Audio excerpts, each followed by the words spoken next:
Hi, I'm David Katzmeyer, Senior Editor at CNET, and I'm sitting next to the Panasonic TCP50 V10. This is the 50-inch version of the V10 series. There's also a 54-inch version that this review also applies to. There's even larger sizes than that, but we'll use a separate review for those later. The V10 series is Panasonic's second highest end model of plasma TVs announced this year. It's got plenty of features, but one of the big differentiators of this TV is its one sheet of glass design, which gives it this really sleek look. There's just a big piece of glass that extends over the entire frame and includes the bezel and the screen itself, so it really leads to a nice sleek look. The only other accent is this kind of really thin border around the edge here and this little silver along the bottom.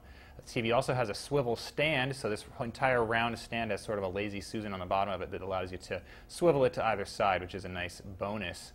The features on this TV are extensive. We'll start with the back panel, which includes 3 HDMI inputs, 2 component video inputs, and a LAN port for Ethernet connections. There's also a side panel with a 4th HDMI input in addition to a PC input. It has a 1080p 24 mode and a digital cinema color mode. We'll get to those in a little bit. There's also a VIERA cast feature on this, so this TV can go out onto the internet and stream YouTube, Picasa, even Amazon Video on Demand content, and there's going to probably be more VIERA cast added in the future, so it is kind of a nice little interactive TV bonus on this one. There's also weather and Bloomberg News.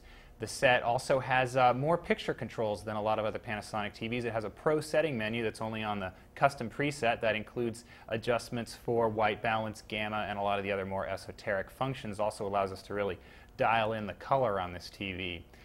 This is one of the best performing plasma TVs we've ever tested. The V10 series, those extra adjustments allow it to really get the color to be a lot better than even we saw in the THX mode. So we chose not to use THX mode for our evaluations. Instead, we adjusted the color parameters using the custom, and we were really pleased by the results. But the best thing about this TV is its deep black levels. It really can get a very nice dark shade of black that's among the best we've ever seen.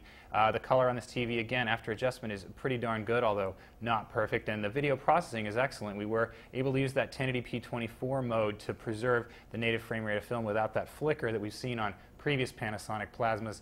The throwaway on this TV is the digital cinema color mode. We really didn't find that it was all that accurate, but if you want that extra pop to the color, it is another option. That's a quick look at the Panasonic TCP V10 series, and I'm David Katzmeyer.